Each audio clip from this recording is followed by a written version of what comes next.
A billionaire's son was dying, dangerous, slow, and invisible. A rare blood disease eating him from the inside. Only one blood type could save him, a B negative, less than 1% of the population. And for 2 years, 24 months straight, one woman showed up every single month, rolled up her sleeve, gave her blood, then went back to work mopping floors in the same hospital.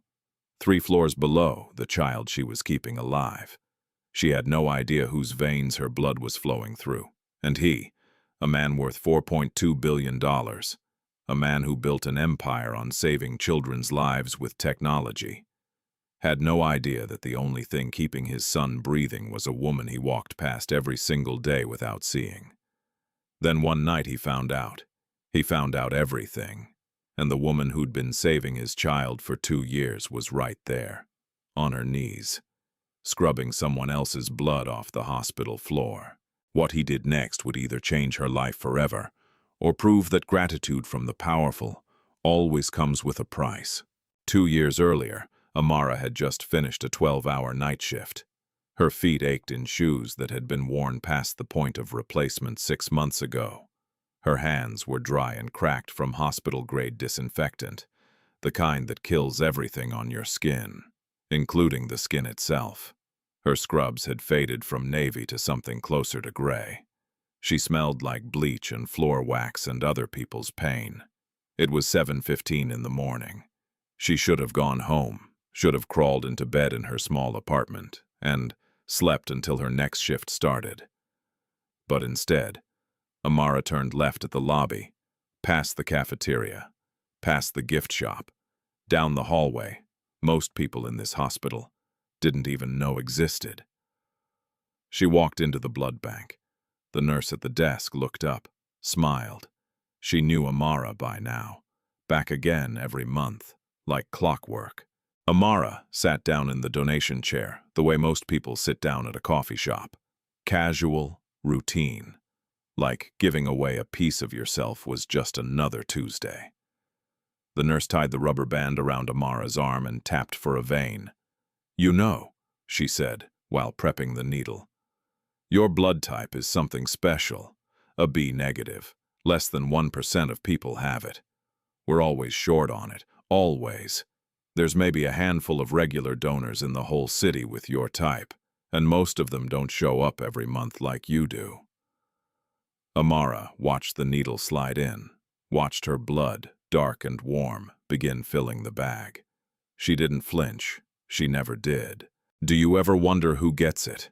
the nurse asked. "Your blood, I mean. We can't tell you, obviously. Donor anonymity. Once it leaves here, it gets processed, typed, cross-matched, and sent wherever it's needed. You'll never know whose body it ends up in, and they'll never know it came from you." Amara shook her head. "I don't need to know. My mother used to say something back home. She said blood is the one thing rich and poor share equally. When you give it, you give life itself." She said that phrase the way some people say prayers. Not dramatic, not trying to be deep, just stating something she believed down to her bones. The nurse finished the draw, labeled the bag, placed it in the cooler alongside the others. Amara's blood would be tested, processed, and delivered to a patient within 48 hours. That was the system. Anonymous, efficient, invisible. One person gives, another person receives, and neither one ever knows the other exists. Amara pressed the cotton ball against the inside of her elbow, held it there. She'd done this 7 times before today. 7 months of quiet giving. She didn't do it for recognition, didn't do it for money. There was no money. Blood donation is free.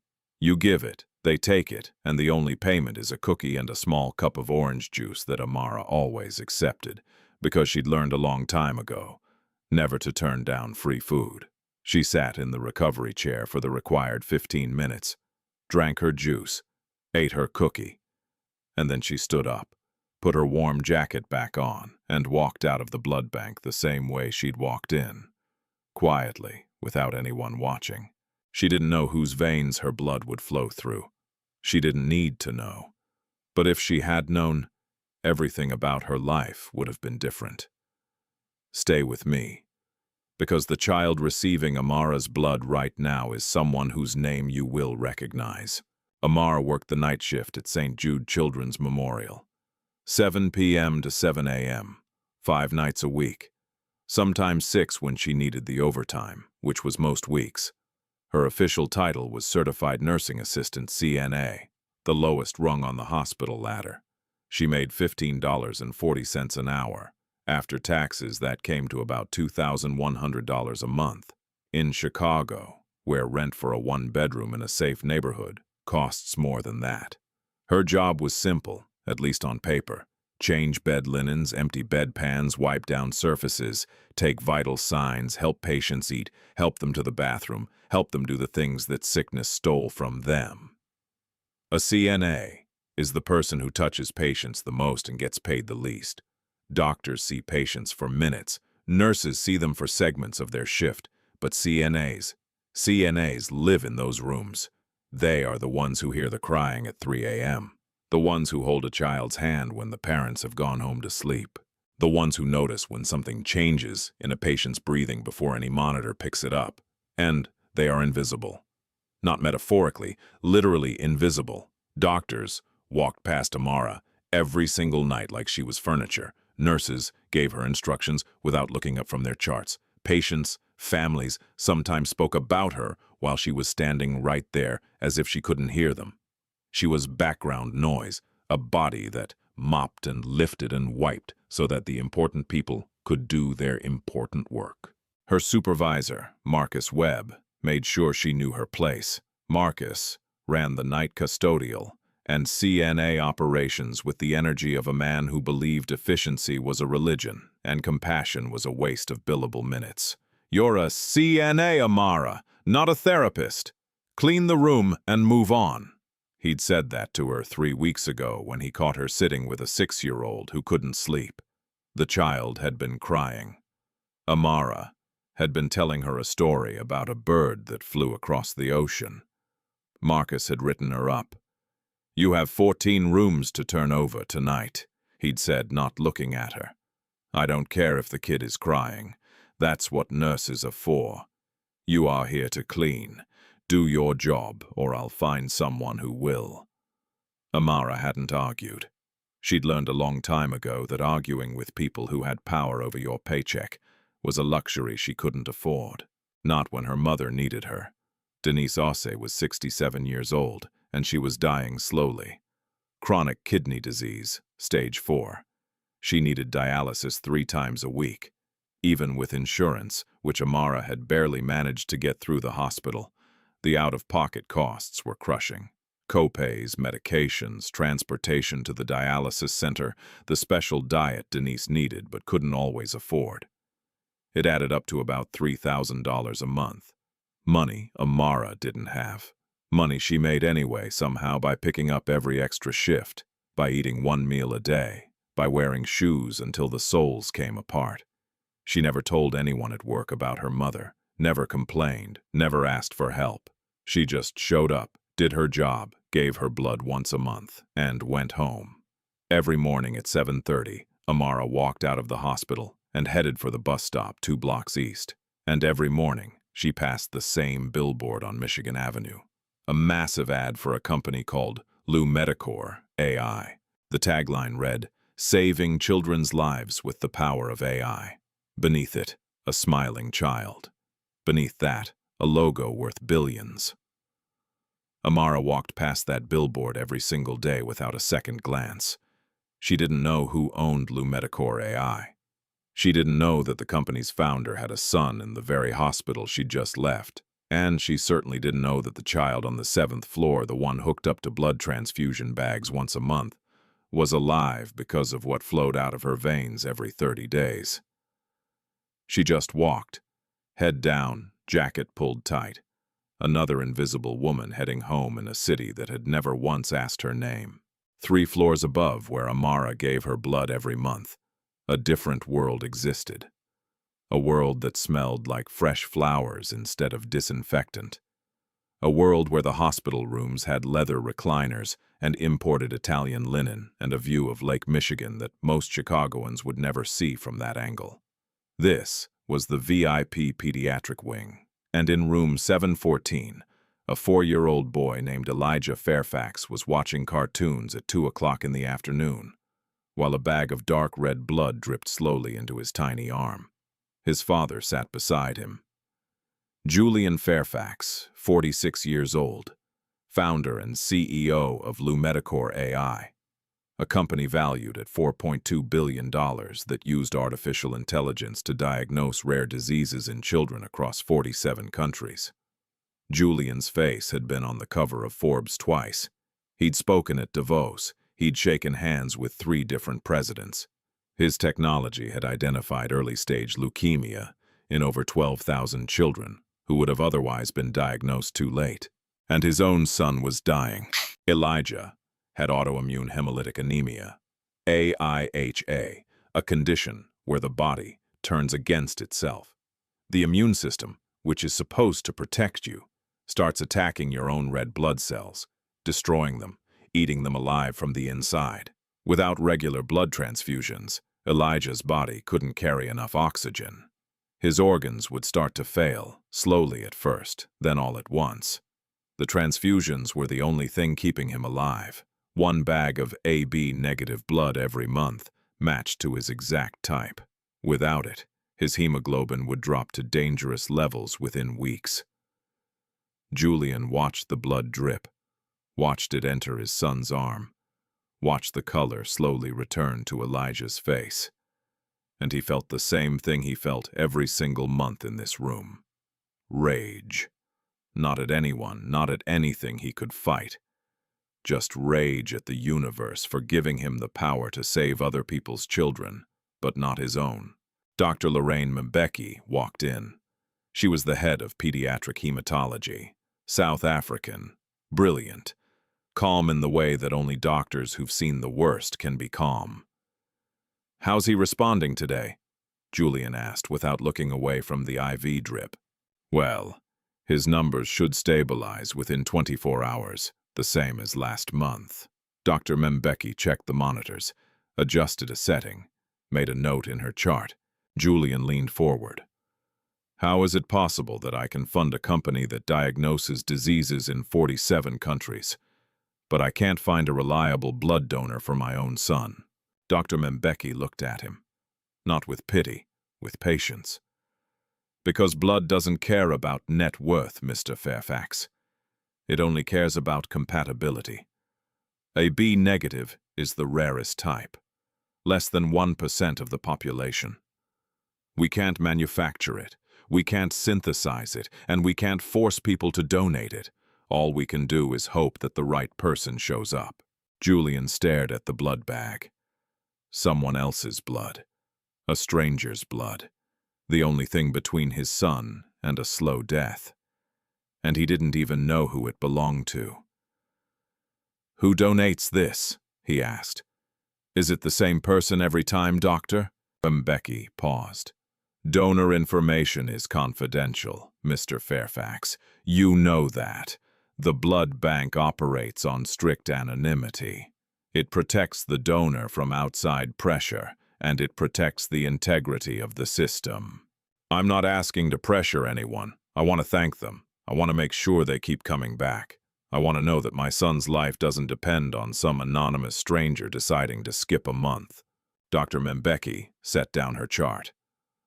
"I understand your concern, and I can tell you this much, not as his doctor, but as someone who has access to the donation records. Your son's primary donor has been consistent for over 18 months. The same person. Every month without fail, without being asked, without knowing whose blood they're giving or why." Julian's jaw tightened. 18 months. Someone had been saving his son's life for a year and a half, and he didn't even know their name. Didn't know if they were a man or a woman. Didn't know if they were rich or poor, or young or old. Didn't know anything. "And I can't know who they are." "No, you cannot." Dr. Mbeki turned back to her computer. On the screen, a file, a donor profile, a name she recognized because she saw it every month when the blood bank processed the donation. She looked at the name, then she closed the file. She'll be back next month. She always comes back. Julian didn't catch the pronoun. He didn't notice that Dr. Becky had just slipped. He was too focused on his son, too focused on the blood bag, too focused on the terrible, humbling reality that all his money, all his technology, all his power could not do what one anonymous stranger was doing for free. If you're already invested in this story, subscribe now and turn on notifications, because what's about to happen between Amara and the boy in room 714 will break your heart in the best way possible. It was a Tuesday night, 11:47 p.m. The 7th floor was quiet, the way hospitals get quiet after midnight. Not silent, never silent.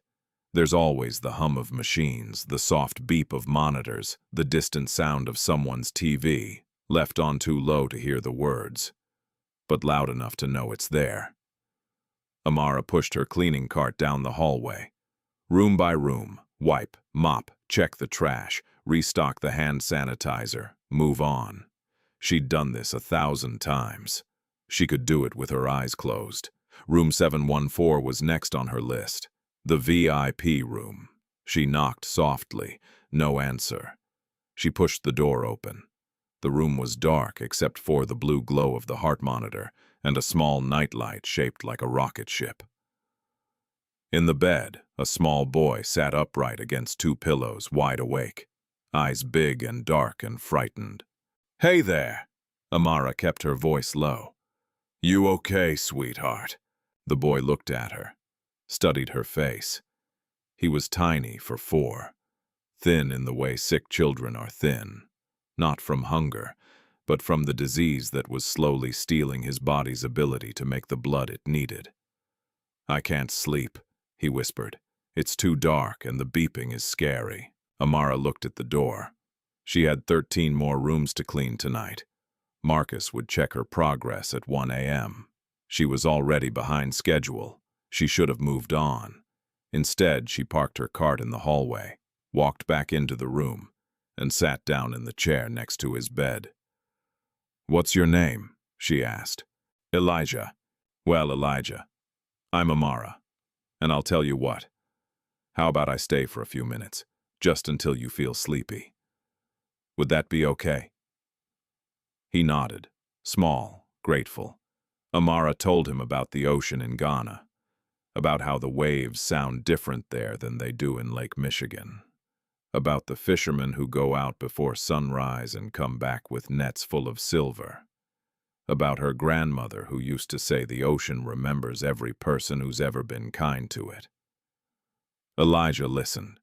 His eyes got heavy, but before he fell asleep, he reached under his pillow and pulled out a piece of paper, a drawing, crayon on printer paper, the kind of art only a 4-year-old can make.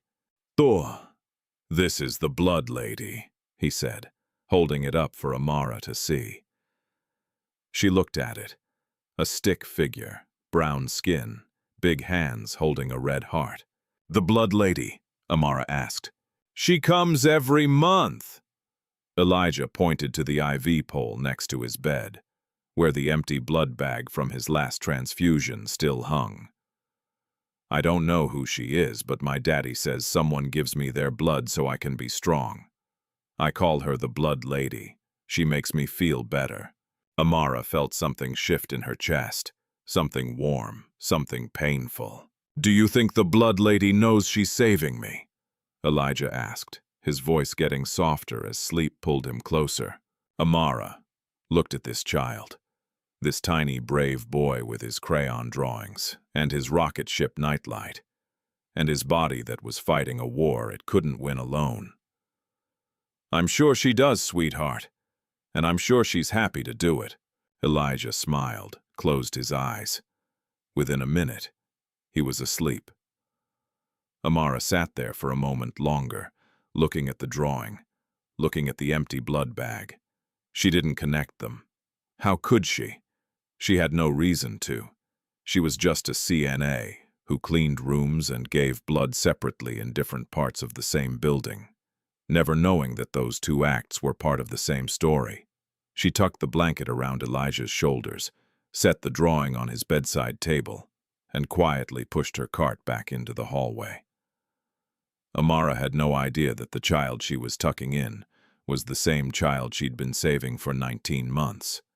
And she had no idea that in 5 months, the truth would come out in the worst possible way. Amara Ose came to America when she was 17 years old. She came with a full scholarship to study pre-med at the University of Illinois, Chicago. She came with a suitcase that weighed more than she did, 2 textbooks she'd already read cover to cover, and a dream so big it barely fit inside her chest. She was going to be a doctor. Back in Accra, that dream had been everything. Her mother, Denise, had worked 3 jobs to get Amara through secondary school, sold fabric at the market in the morning, cleaned offices in the afternoon, took in laundry at night. All so her daughter could study. All so her daughter could become the thing Denise never had a chance to be. The day Amara got her scholarship letter, Denise held it with both hands and cried. Not sad tears, the kind of tears that come when something you've been praying for your whole life finally shows up on paper. You are going to heal people, Denise had told her. That is what you were made to do. And Amara believed it. She believed it through her first year of college when the coursework was brutal and the loneliness was worse. She believed it through her second year when she made the dean's list both semesters, and her organic chemistry professor told her she had the best hands in the lab. She believed it through the first half of her third year when she started clinical rotations and felt for the first time like she was exactly where she was supposed to be. Then her mother called. Denise's kidneys were failing, both of them. Stage 3 chronic kidney disease moving fast toward stage 4. She needed dialysis. She needed medication. She needed treatment that cost more money than she'd made in a decade. Amara had done the math. She'd done it over and over, sitting on the floor of her dorm room at 2 o'clock in the morning with a calculator and a stack of bills. Dialysis in the United States costs an average of $90,000 a year. Insurance covers some of it if you have insurance, which Denise didn't, not yet. Medicare kicks in for kidney patients, but there's a waiting period. There are copays. There are medications that cost $400 a bottle. There are transportation costs and dietary requirements and the 1,000 small expenses that pile up around a chronic illness like snow around a buried car. Amara couldn't afford tuition and her mother's treatment. She could afford one, not both. And that was never really a choice at all. She dropped out at the end of her junior year, 3 semesters away from finishing, 3 semesters away from medical school applications, 3 semesters away from becoming Dr. Amara Ose. Instead, she became a CNA because it was the fastest certification she could get, because hospitals were always hiring, because the pay was enough to cover Denise's copays if Amara never spent money on anything else, and because it kept her inside a hospital, even if she wasn't a doctor, even if she'd never be one now, she was still there. Still in the building where healing happened, still close enough to touch it even if she couldn't practice it. Some people would have been bitter. Some people would have spent every shift mourning the career they lost. Amara didn't. Not because she didn't feel the loss. She felt it every single day. She felt it every time a doctor gave an order she could have given. Every time she changed a bedpan knowing she could have read the chart instead. Every time she stood in an elevator next to residents who were younger than her wearing white coats she should have been wearing. But her mother had taught her something a long time ago that kept the bitterness from taking root. When Amara was 14, Denise had taken her to a blood drive at the community center in Accra. It was Amara's first time donating. She was nervous, scared of the needle, scared of the blood. Denise had held her hand and said something Amara would carry with her for the rest of her life. Blood is the one thing rich and poor share equally. When you give it, you give life itself. Amara had been donating ever since. In Accra, in Chicago, in every city she'd ever passed through. Not because anyone asked, not because she got paid, but because she had AB negative blood, and she knew what that meant. It meant she was rare. It meant her blood was always needed. And it meant that every time she sat in that chair and opened her vein, someone somewhere would live who might not have lived otherwise. She didn't know who. She didn't need to know. That was the point. Giving wasn't about recognition. It was about responsibility. If you had something rare, something life-saving, something that cost you nothing but an hour and a little dizziness, then keeping it to yourself wasn't just selfish. It was wrong. Her mother had taught her that, and Amara believed it the way she believed in breathing. So, she worked her shifts. She cleaned her rooms. She held children's hands in the dark. She paid her mother's medical bills. And once a month, she gave her blood away for free. To strangers she would never meet. Amara had given up medical school, but she'd never given up medicine. She practiced it every night in every room she cleaned, with every patient she comforted, and every month with every pint of blood she gave away for free. This story's about to take a turn that will change everything. Subscribe now and turn on notifications so you don't miss what happens next. It was a Thursday, 3:47 p.m., and on the 7th floor of St. Jude Children's Memorial, something was going very wrong. Elijah Fairfax had been fine that morning. He'd eaten breakfast. He'd drawn pictures. He'd asked his father when he could go home. The same question he asked every day, and Julian had given the same answer he always gave. "Soon, buddy, soon." But by noon, Elijah's skin had turned the color of old paper. His eyes, usually bright and restless, had gone dull. His breathing was shallow, fast, wrong. Dr. Mbeki was paged at 1:15. By 1:30, she was in the room reading his blood panel, and her face told Julian everything he needed to know before she said a single word. "He's in hemolytic crisis," Dr. Mbeki said. "His body is destroying red blood cells faster than we've ever seen. His hemoglobin is at 5.2 and dropping." "What does that mean?" Julian asked, even though some part of him already knew. It means his organs are not getting enough oxygen. If we don't get his hemoglobin up within the next 6 hours, we're looking at organ failure, starting with his kidneys, then his heart." Julian gripped the bed rail. His knuckles went white. "Then transfuse him! Do it now!" "We don't have the blood, Mr. Fairfax." Those 5 words landed like a physical blow. "What do you mean you don't have the blood?" "An AB negative is the rarest blood type in the country. Less than 1% of Americans carry it. The national blood supply is critically low right now, especially for rare types. We've contacted every regional blood bank within 200 miles. Nobody has AB negative in stock. Nobody." Julian stared at her. "This is a $400 million hospital. You're telling me you can't find a bag of blood? I'm telling you that money cannot create blood that doesn't exist," Dr. Mbeki said. Her voice was steady, but her eyes were not. "We have exactly 0 units of AB negative on hand. The only reliable donor we've had for the past 2 years." She stopped. She didn't finish the sentence. "What?" Julian pressed. "The only donor what?" Dr. Mbeki looked at him, looked at Elijah, looked at the monitor that showed his son's hemoglobin dropping in real time. "I'll make some calls," she said quietly, and left the room. What Dr. Mbeki almost said would have changed everything. But she held her tongue. And that silence nearly cost Elijah his life. It was 9:42 p.m. Amara heard about it. She was on the 3rd floor restocking supply closets when 2 nurses came around the corner talking in the urgent, clipped tones that hospital staff use when something is going badly. "Pediatric VIP on 7, 4-year-old in hemolytic crisis. They need AB negative, and nobody has it. They've been calling blood banks all day. Nothing." The other nurse shook her head. "That poor kid. If they don't find a match by midnight, they're talking about emergency exchange transfusion. And even that's a long shot without the right type." They turned the corner and were gone. They hadn't noticed Amara standing there with an armful of bed sheets. A B negative. Amara set the sheets down slowly. Her heart was beating in a way it hadn't beaten in a long time. Not fast, not panicked, but loud, deep.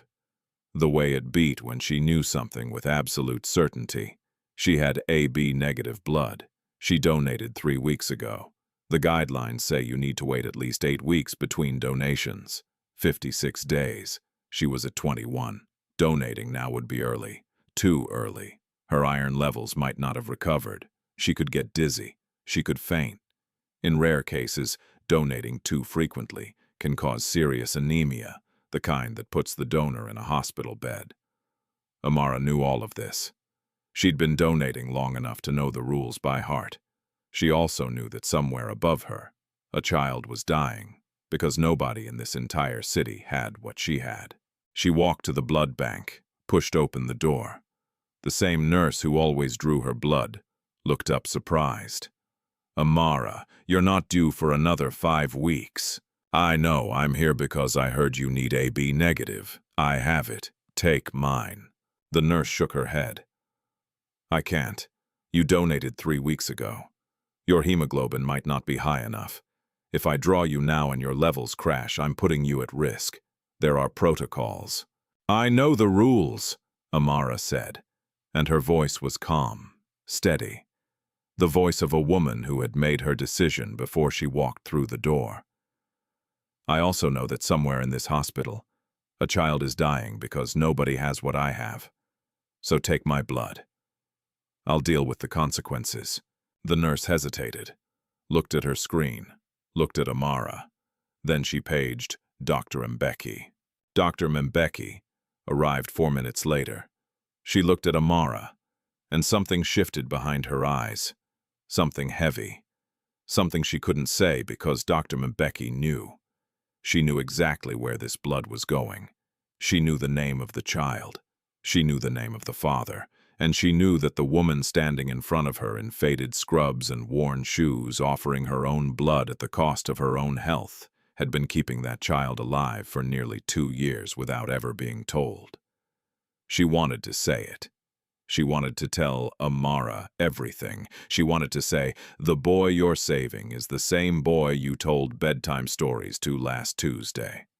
The same boy who drew you a picture and called you the story lady. His father is worth $4.2 billion, and he has no idea you exist."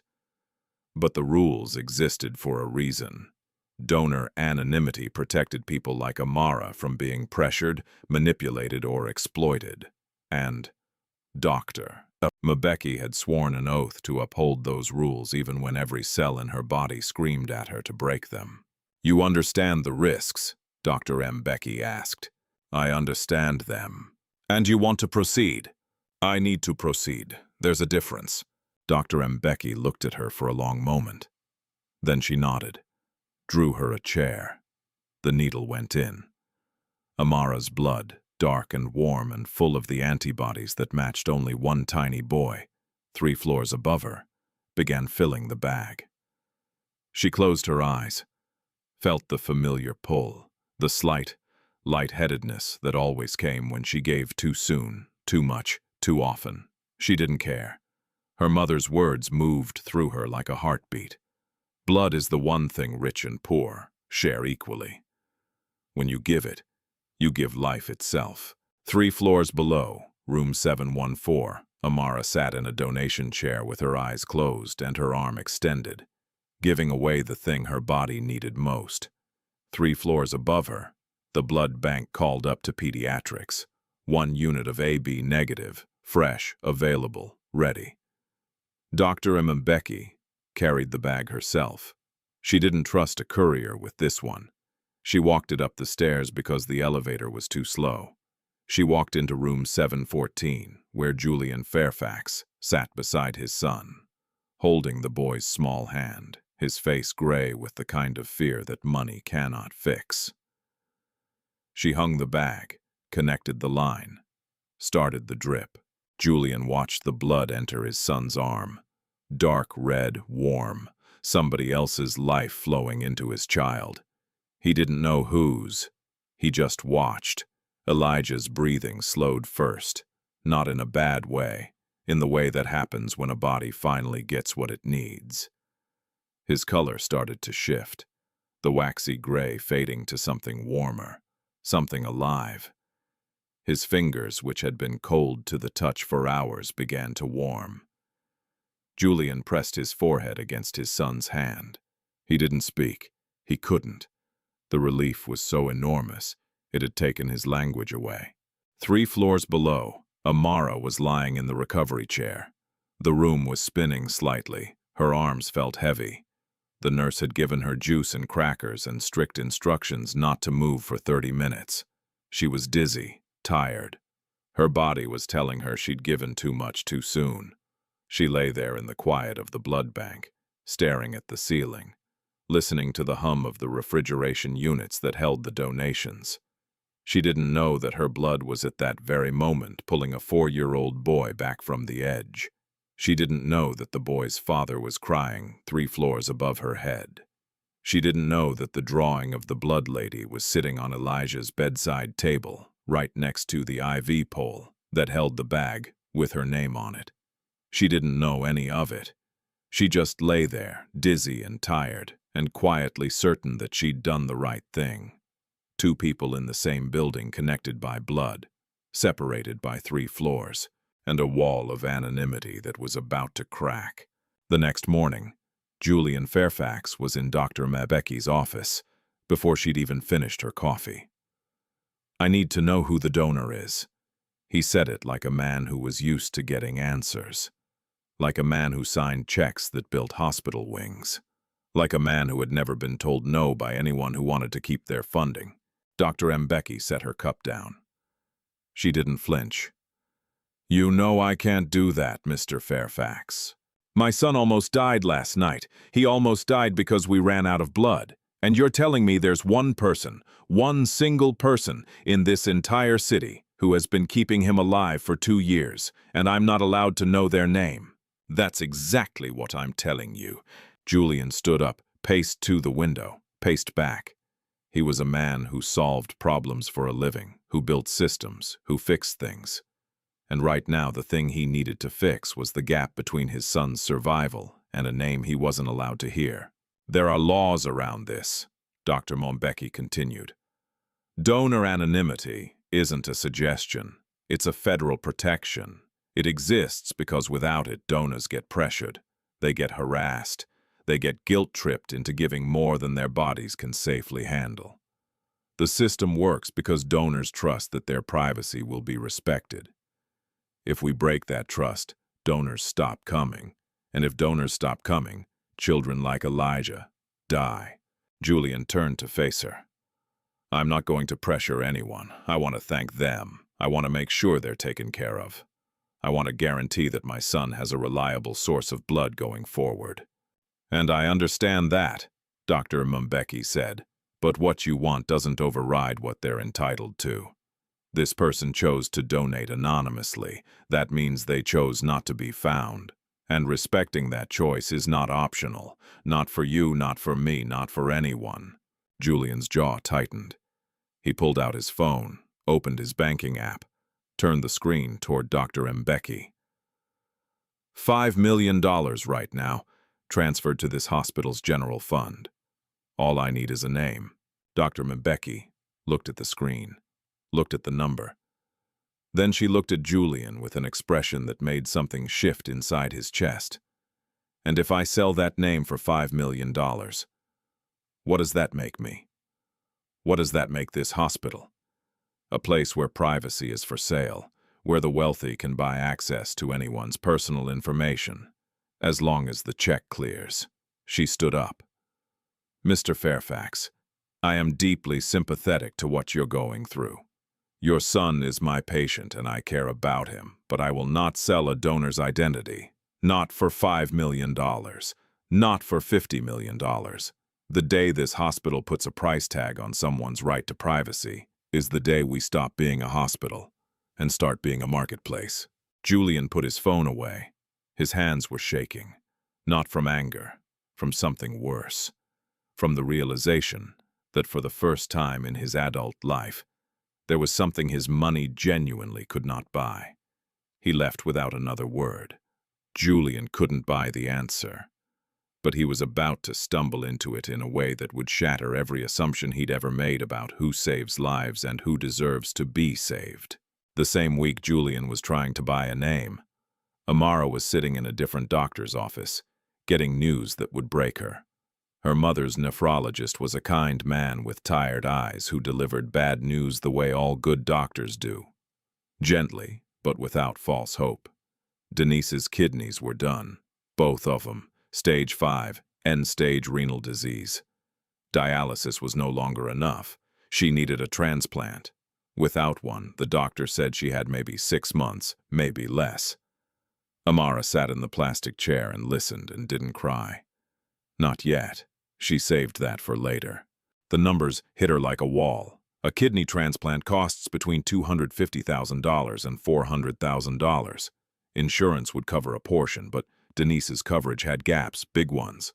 After everything was calculated, co-pays, medications, post-surgical care, rehabilitation, Amara was looking at roughly $120,000 out of pocket. She made $15.40 an hour. She had $2,300 in savings. She didn't have a credit card. She didn't own property. She had nothing to borrow against and no one to borrow from. That night she sat at her kitchen table with a calculator and a legal pad and tried to make the math work. She could pick up more shifts. She could work 7 days a week. She could stop eating lunch. She could sell the car she didn't have. She could do all of those things and still not have enough. And then another thought crept in. A quieter one, a colder one. She could stop donating blood. Not permanently, just for now. Her body was still recovering from the early donation. She'd been tired for weeks, dizzy sometimes. Her iron was low. The blood bank nurse had told her to take it easy, eat more red meat, wait the full 8 weeks before coming back. If she kept pushing herself, kept donating on top of working double shifts, her own health would collapse. And if she collapsed, there would be nobody to take care of Denise. But if she stopped donating somewhere in this hospital, a child with AB-negative blood would have one less option, one less chance, one less month of guaranteed survival. She was choosing between her mother's life and a stranger's child. Amara drove to the dialysis center the next morning. Denise was in her chair, hooked up to the machine that cleaned her blood 3 times a week because her kidneys no longer could. She looked smaller than she had last month, thinner, more fragile. Amara told her about the transplant, about the cost, about the impossible math. She did not tell her mother about the blood, but Denise knew. Mothers always know. "You're thinking about stopping, aren't you?" Amara looked away. "Mama, I need to focus on you right now." "Don't you dare stop giving blood because of me, Amara." Denise's voice was weak, but the words had iron in them. "The day you stop giving is the day you stop being who you are." "But Mama, I can't lose you." "You won't lose me." Denise reached out and took Amara's hand. Her grip was fragile, but her eyes were fierce. "But don't save me by letting someone else's child die. That is not who I raised. That is not who you are." Amara held her mother's hand, held it tight, and didn't say anything, because there was nothing to say that wouldn't be a lie. That night at 3 a.m., Amara sat in her car in the hospital parking lot. The engine was off. The windows were fogged. She'd just finished a 12-hour shift, and she was so tired her bones ached. She cried. Not the pretty kind of crying, the ugly kind. The kind where your whole body shakes and you can't breathe and you press your face into the steering wheel and you make sounds that don't belong in a language. She cried because she was broke and her mother was dying and she was exhausted and nobody in the world knew her name. She cried because she'd given away her blood 24 times and never once been thanked. And she didn't want to be thanked, but she also didn't want to be invisible anymore. And she hated herself for wanting that because wanting recognition for kindness felt like it made the kindness less real. She cried in the dark in an empty parking lot at 3 o'clock in the morning and nobody saw her. Nobody ever saw her. It was 1:13 a.m. on a Tuesday when Julian Fairfax's world broke open. He'd come to the hospital unannounced, couldn't sleep, couldn't stop thinking about the hemolytic crisis, couldn't stop hearing Dr. Mbecky's voice saying, "We don't have the blood." So he'd driven to St. Jude in the middle of the night to sit with Elijah, to watch him breathe, to count the rises and falls of his small chest, and convince himself his son was still alive. He was walking from the elevator toward the VIP wing when he passed the blood bank. The door was ajar. The hallway was empty and two nurses inside were talking. He wouldn't have stopped. He wouldn't have listened. But one of them said a name that caught his ear. Amara's back again. Third time this month she's come in to check on the schedule. Wants to make sure she's set for her next donation. The other nurse laughed softly. That woman is something else. She's the only AB negative regular we've got. Has been for 2 years now. Shows up like clockwork. Never misses. Even came in early last month when we had that emergency. Julian stopped walking. She's the reason that Fairfax kid is still here, you know. Would have died 3 times over without her. 24 donations in 24 months. All anonymous. She's never once asked who it goes to. Julian stood in that hallway like a man who'd been hit by something he couldn't see. His feet wouldn't move. His heart was beating so loud he was sure the nurses could hear it. Amara, a B negative, 24 donations, the Fairfax kid, his son's blood, his son's life, a woman named Amara, a CNA. Julian's mind started racing. He knew that name, not personally, not the way you know someone you've spoken to, but the way you know a word you've seen 100 times without reading it. Amara, the name on a badge he'd glanced at and forgotten. The face he'd passed in hallways without registering. The woman with the cleaning cart who was always there and never visible. He walked away from the blood bank. Slowly, quietly, his hands were trembling. He turned a corner, then another, following the sound of machinery, the distant squeak of wheels on tile, until he reached the 3rd floor east corridor. And there she was. Amara was on her knees on the floor cleaning. A patient in room 312 had had a nosebleed, a bad one, and there was blood on the linoleum, and Amara was on her hands and knees scrubbing it out with a rag and a bottle of hydrogen peroxide. Julian stood at the end of the hallway and watched her. He watched her hands. The blue nitrile gloves stretched tight over fingers that were already cracked beneath them.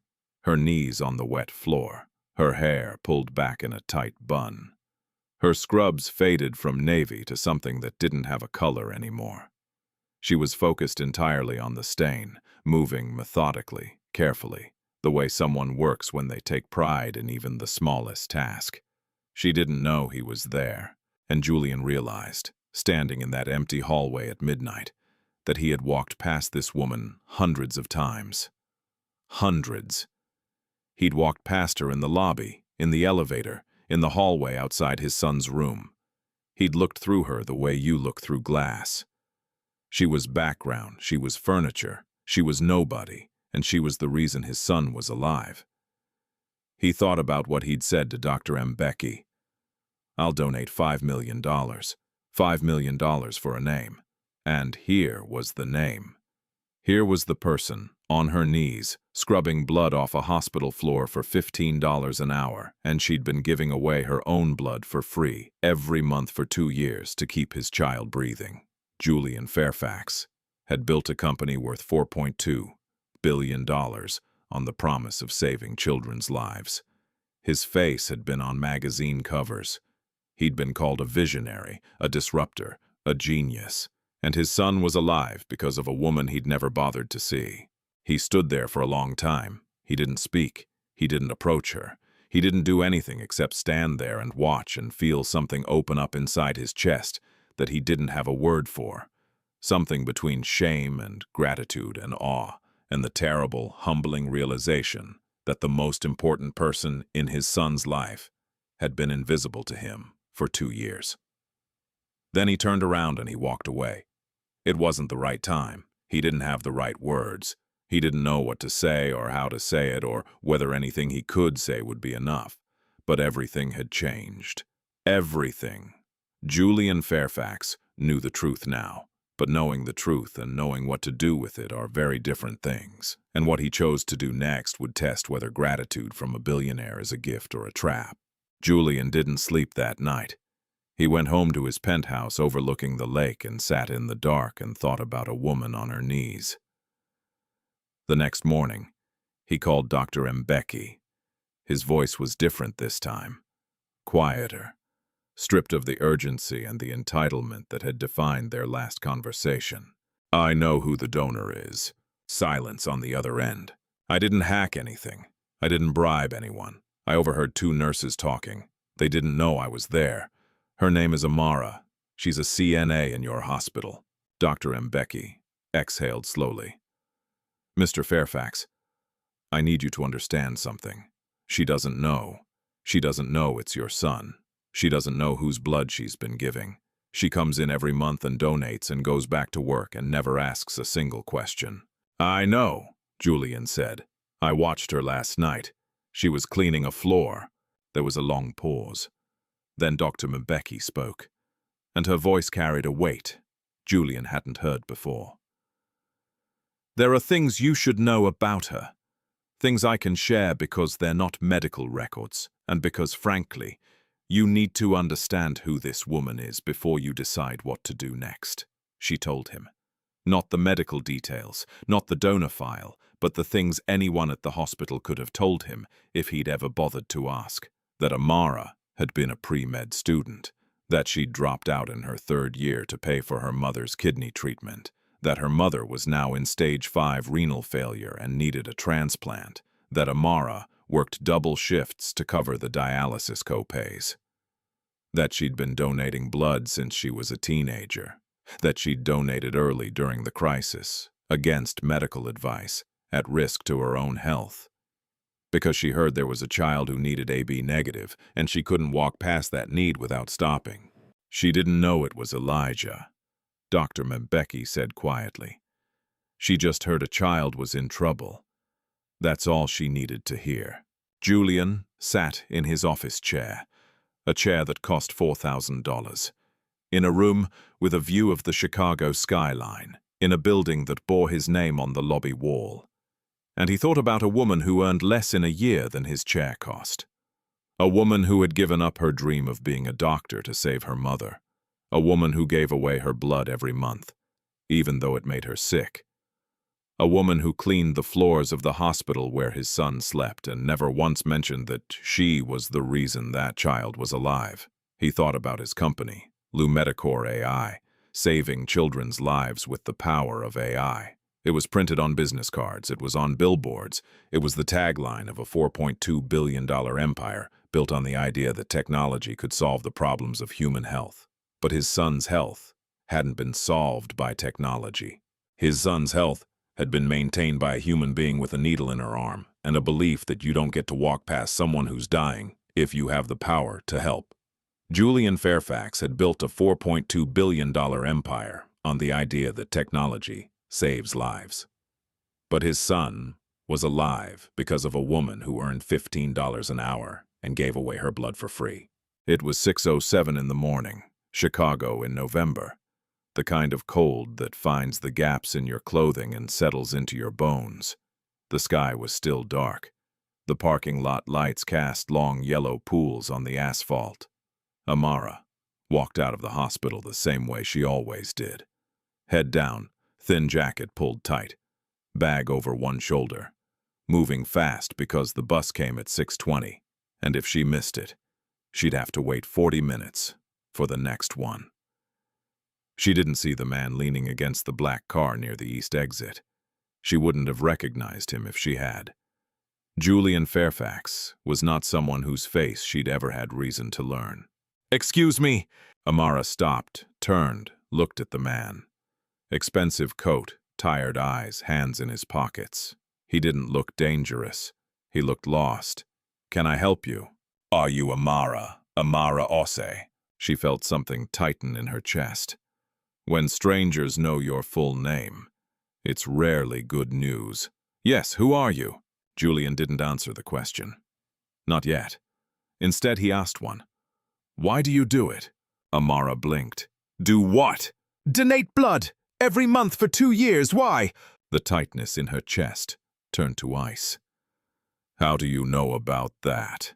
Please. Julian's voice was quiet, almost careful, like a man handling something fragile. I'm not here to cause trouble. I just need to understand. Why do you do it? Amara studied his face. She was good at reading people.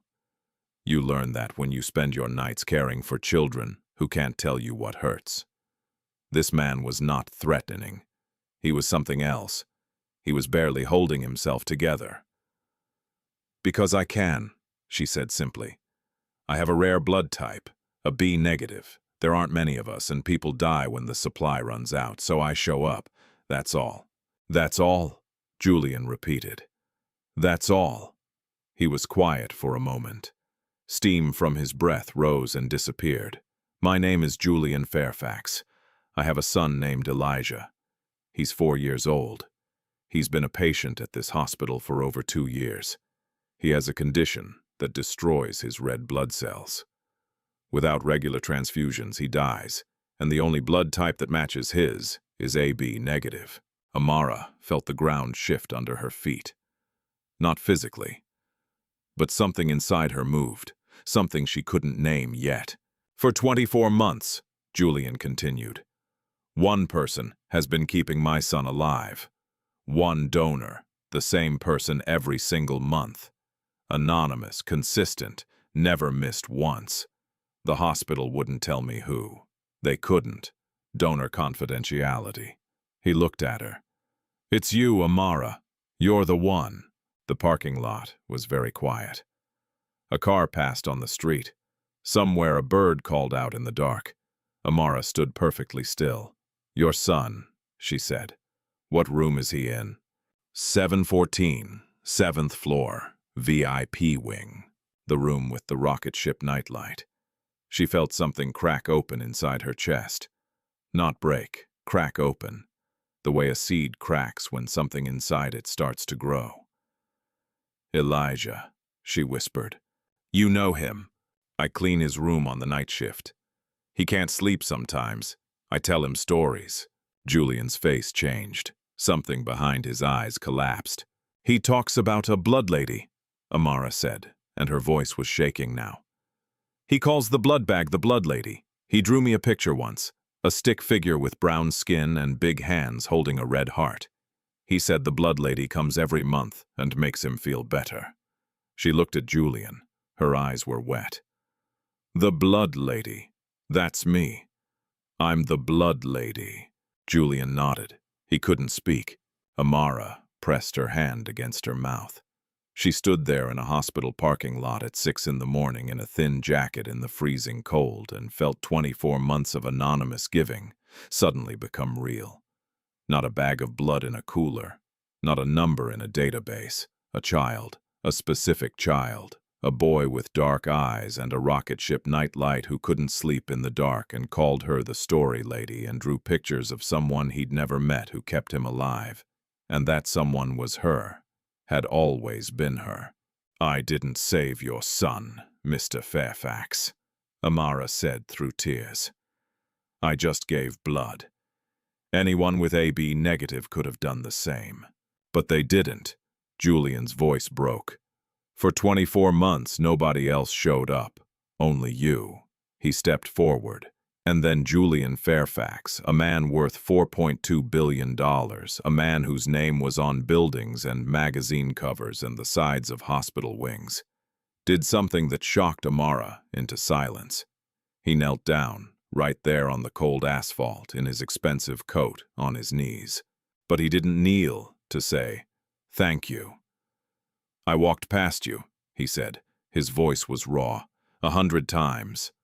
I walked past you in the hallway, in the elevator, outside my son's room, 100 times, and I never saw you. I never once looked at your face. I never once asked your name. You were saving my son's life, and I didn't even know you existed. Please stand up, Amara said. Sir, please. "I'm sorry," Julian said, and he meant it in a way that went deeper than Elijah. He was sorry for every invisible person he'd ever walked past, every CNA whose name he'd never learned, every cleaner whose cart he'd stepped around without a glance. He was sorry for 46 years of not seeing. Amara reached down and took his arm gently. The way she'd lift a patient, the way she'd comfort a child. She helped him stand. They stood there, two people from different worlds in a parking lot in the cold at 6 in the morning, both crying, neither speaking. Because sometimes there are no words big enough for what passes between people, when one of them finally sees the other for the first time. Julian collected himself first, wiped his face, cleared his throat, and started talking in the way men like him talk when they want to fix things. "I want to help you. I want to pay for your mother's transplant. I want to set up a fund. I want to get you back into medical school. Whatever you need, name it. I'll make it happen today." Amara looked at him, and for the first time in this conversation, her eyes weren't sad. They were sharp. "No," Julian blinked. "No. I don't want your money, Mr. Fairfax." He stared at her. This was not a response he'd encountered before. In his world, everyone wanted something. Everyone had a price. Every problem could be solved with the right number of zeros. "I'm offering you everything you need," he said carefully. "Your mother's surgery, your education, a better life. And I'm saying no." Amara's voice was steady. "If I accept money for blood, it stops being a gift. It becomes a transaction. And my mother taught me that blood is sacred, not for sale, not to you, not to anyone." Julian opened his mouth, closed it, opened it again. "Then what do you want?" "Because I have to do something. I can't just walk away from this and pretend you're not the reason my son is alive." Amara was quiet for a moment. She looked at the hospital behind her, at the building she entered every night and left every morning, at the place where she mopped floors and changed sheets and held children's hands and was never once seen by the people who ran it. "You want to thank me," she said, "then change how your hospital treats people like me. Not just me. Every CNA, every aide, every transporter, every person who cleans up after your doctors and empties the trash and brings the meals and holds the hands and never gets a thank you, never gets a living wage, never gets seen." She met his eyes. "You built a company that saves children with technology. That's wonderful. But there are people in this building right now saving children with their bare hands for $15 an hour, and nobody knows their names. You want to do something. Start there." Julian stood in the cold, looking at a woman who had just turned down more money than she'd make in a lifetime. A woman who didn't want his gratitude. She wanted justice, not for herself, for everyone like her. And for the first time in a very long time, Julian Fairfax felt small. Not in a bad way, in the way you feel small when you stand in front of something bigger than yourself and realize you have a lot of growing to do. Amara didn't want Julian's money, but what Julian did with her words would change a lot more than just one hospital. This is the moment everything comes full circle. If you're not subscribed yet, you're going to want to be here for what happens next. Julian brought Amara to the 7th floor the next afternoon. She'd changed out of her scrubs, put on the nicest clothes she owned, which was a sweater her mother had given her, and a pair of clean jeans. She felt out of place in the VIP wing. She always did, but today was different. Today, she wasn't here to clean. Julian opened the door to room 714. Elijah was sitting up in bed drawing. His color was good today. The last transfusion was holding. He looked up when the door opened, and his face lit up the way only a 4-year-old's face can light up. "Miss Amara, you're here in the daytime!" He said it like it was the most remarkable thing in the world, because to him, Amara existed only at night. She was the woman who appeared in the dark with a cleaning cart and stories about the ocean. "Hi, Elijah." Amara's voice was steady, but her eyes were not. "How are you feeling today?" "Good. Better." The blood lady came again. She looked at the IV pole, at the empty bag, at the tubing that had carried her blood into this child's arm. "She always comes." Julian stepped forward. He crouched down next to his son's bed. "Buddy, I want to tell you something. You know how you always talk about the blood lady, the person who gives you blood every month?" Elijah nodded. "She makes me strong." "That's right, she does." Julian looked at Amara, then back at his son. "Well, the blood lady is here. She's standing right there." Elijah looked at Amara, then at his father, then at Amara again. A 4-year-old's mind works differently than an adult's. There's no filter between understanding and expression. No social calculation, no hesitation. Elijah looked at Amara, the woman who told him stories about fishermen and oceans, and at the empty blood bag, the invisible hero who kept him alive, and his eyes went wide. "You're the blood lady and the story lady? You're two people," Amara laughed, a short broken sound that was half laugh and half sob. "No, sweetheart, I'm just one person. I just do two things." Elijah stared at her with an expression of pure, unfiltered wonder. The kind of wonder that only exists before the world teaches you to be cynical. Then he opened his arms. Amara crossed the room and wrapped her arms around that small boy, and held him the way she'd held her mother, and the way her mother had held her. Tight, present, like she was trying to pour everything she felt through her skin and into his. Julian stood behind them. He didn't make a sound, but his face was ruined. Tears running freely, jaw tight, hands clenched at his sides. Not because he was sad, because he was watching something sacred, and he knew it. Elijah pulled back, reached under his pillow, and pulled out a piece of paper, creased and worn from months of being slept on, and carried around and shown to every nurse who came into the room. The drawing, the blood lady, a stick figure with brown skin and big hands holding a red heart.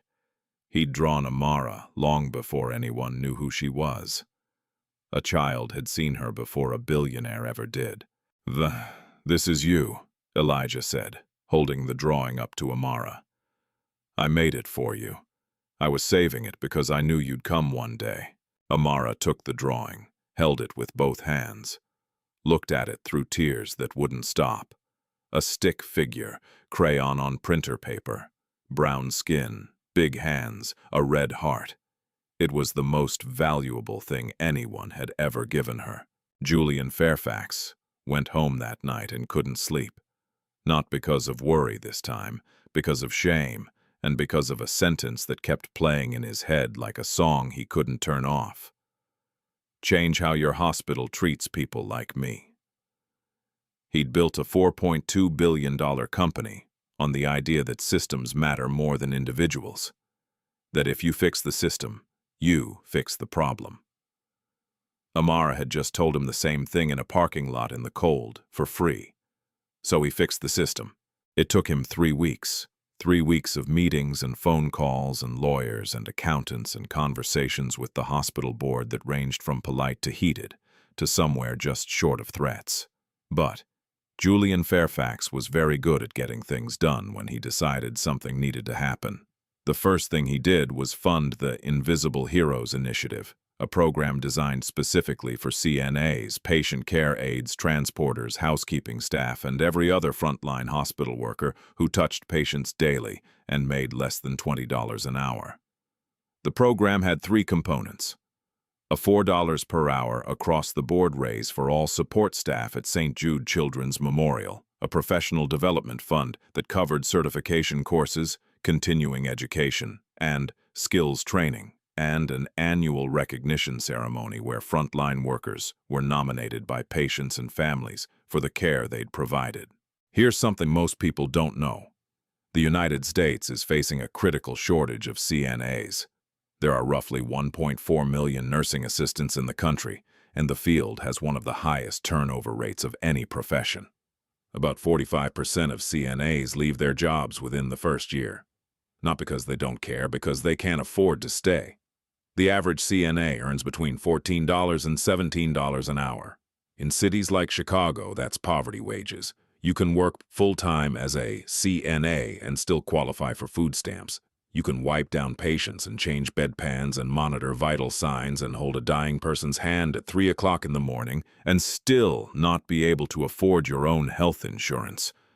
The problem isn't the workers. The problem is a system that treats them as disposable.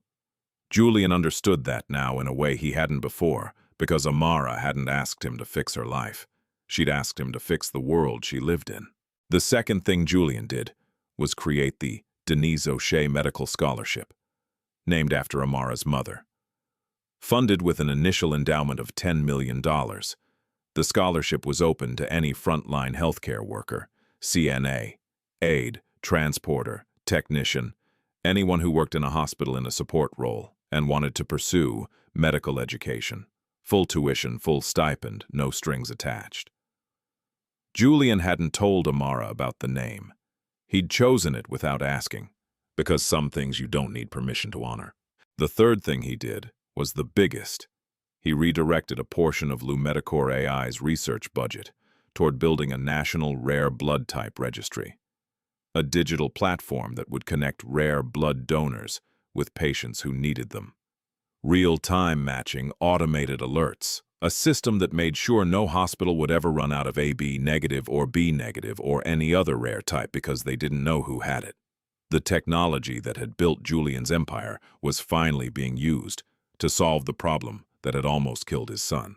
The launch event was held in the main auditorium of St. Jude Children's Memorial on a Thursday afternoon in March. Julian stood at the podium in front of 400 people. Doctors, nurses, board members, media, staff from every level of the hospital. And in the third row, Marcus Webb, sitting with his arms crossed and his jaw tight. He'd been told attendance was mandatory. He hadn't been told why. Julian adjusted the microphone. "I built a company to save children with technology," he began. "My face has been on magazine covers. I've been called a visionary. I've given speeches at conferences where people paid $5,000 a seat to hear me talk about innovation. And 6 months ago, my son almost died because this hospital didn't have a bag of blood." He paused. "My son is alive today because of a woman who works in this building. A woman who earns $15 an hour. A woman who mops floors and changes sheets and takes vital signs and cleans up after the rest of us. A woman who donated her blood every single month for 2 years, anonymously, without payment, without recognition, without ever knowing whose life she was saving. She did it because her mother taught her that giving blood is not charity, it's responsibility." He looked at Amara. She was sitting near the back. She hadn't wanted to come. Dr. Mbeki had convinced her. "I walked past that woman 100 times, Julian continued. 100 times, and I never saw her. And I don't think I'm the only one. I think this hospital, like every hospital in this country, is full of people we walk past without seeing. People who hold the whole system together and get paid the least for it. People who are the first to touch a patient and the last to be thanked." He turned to Marcus Webb. "Today that changes." Marcus sat very still. His face revealed nothing, but his crossed arms slowly fell to his sides. Julian announced the Invisible Heroes Initiative. He announced the Denise O'Shea Scholarship. He announced the Rare Blood Registry. And when he was done, the auditorium stood. Not for him. For the idea that the people who are seen the least might matter the most. Amara didn't stand.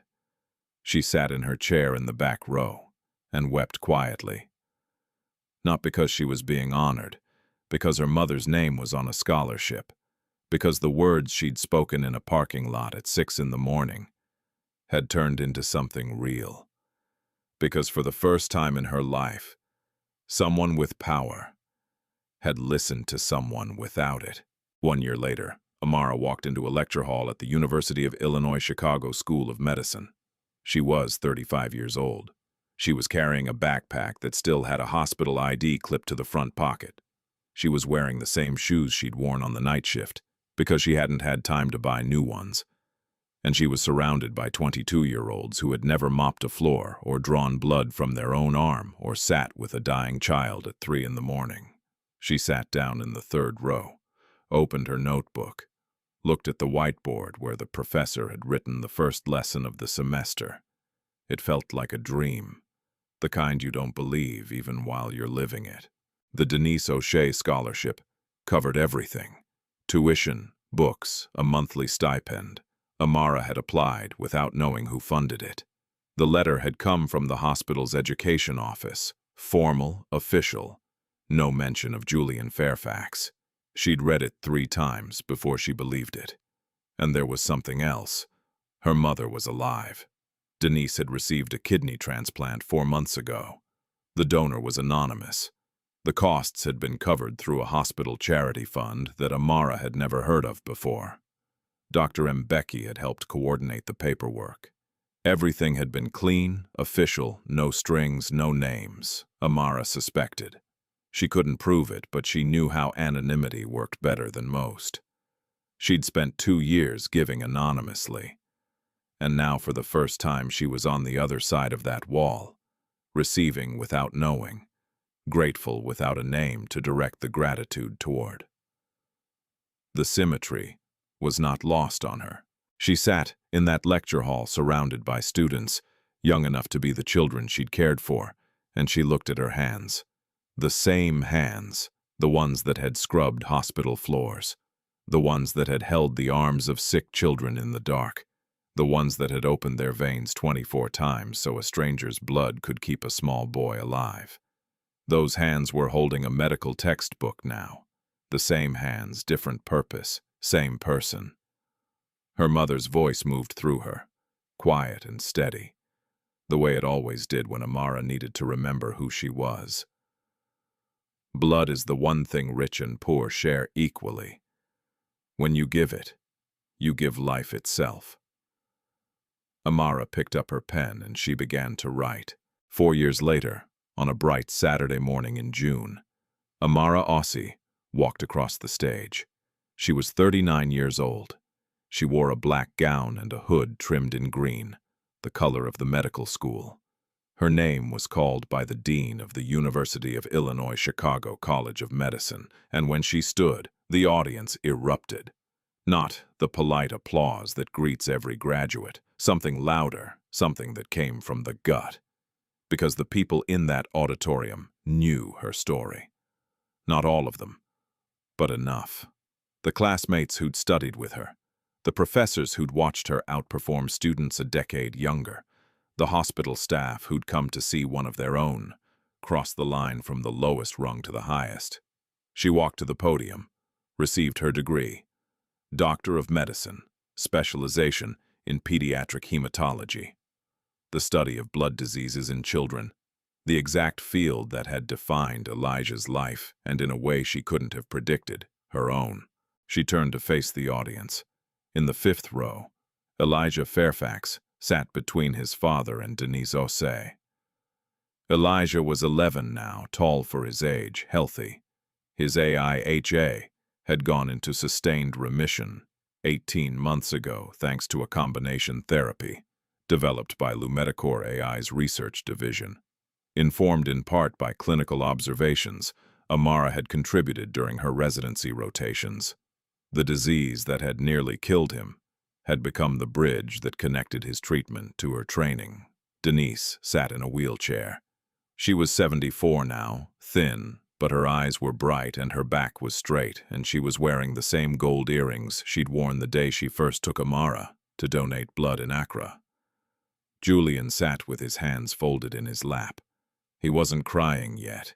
He would be. Amara looked down at the audience from the stage. Hundreds of faces, but she found the one she was looking for. Elijah was holding something up, a piece of paper, creased, yellowed at the edges, torn in one corner from years of handling.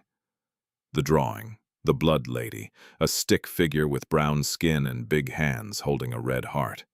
He'd kept it. For 7 years he'd kept it. And now he was holding it up in an auditorium full of people, smiling at the woman who had once been his midnight storyteller and his anonymous lifeline, and who was now officially a doctor. Amara looked at that drawing and felt everything at once.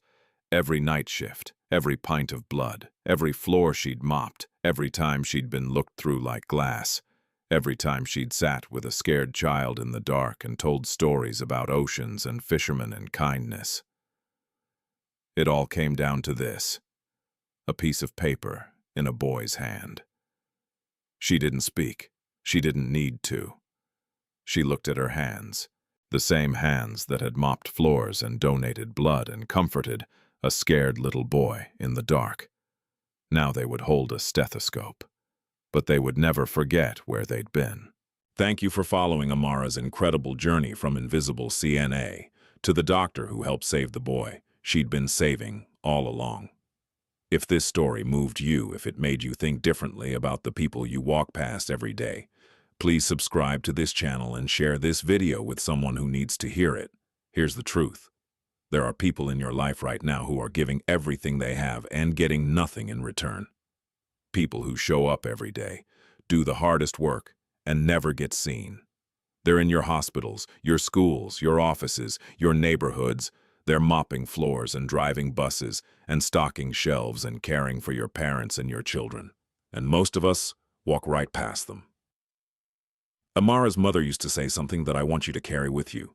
Blood is the one thing rich and poor share equally. When you give it, you give life itself. So, I have 2 questions for you. When was the last time you donated blood? And when was the last time you truly saw someone you walk past every day? Leave your answer in the comments. Share this video with someone who gives without being seen. And if you or someone you know has a rare blood type, please consider becoming a regular donor. You might be the only match for a child who's counting on you. Until next time, stay kind, stay giving, and never underestimate the power of what flows through your veins. Subscribe now and turn on notifications so you never miss another story like this one. All right, wow. Just wow. I'm so curious. Where in the world are you all watching from right now? Drop your city or country in the comments below. I seriously love seeing our community stretch all across the globe. And this story, man, how did it make you feel? Did it hit you in the feels like it hit me? Let me know your honest reaction. In all seriousness, I hope you and your family, your loved ones, are all staying safe and doing okay out there. Sending a whole lot of love and good vibes your way. And hey, if this sparked a memory, or you have a crazy, incredible, or heartwarming story of your own that you think we need to hear, please share it down below. You guys have the best stories, and I love reading them. If you want to be part of more moments like this, a quick thumbs up and hitting that subscribe button makes a huge difference and means you won't miss the next one. All right, that's it for me. Stay awesome, and I'll see you in the comments.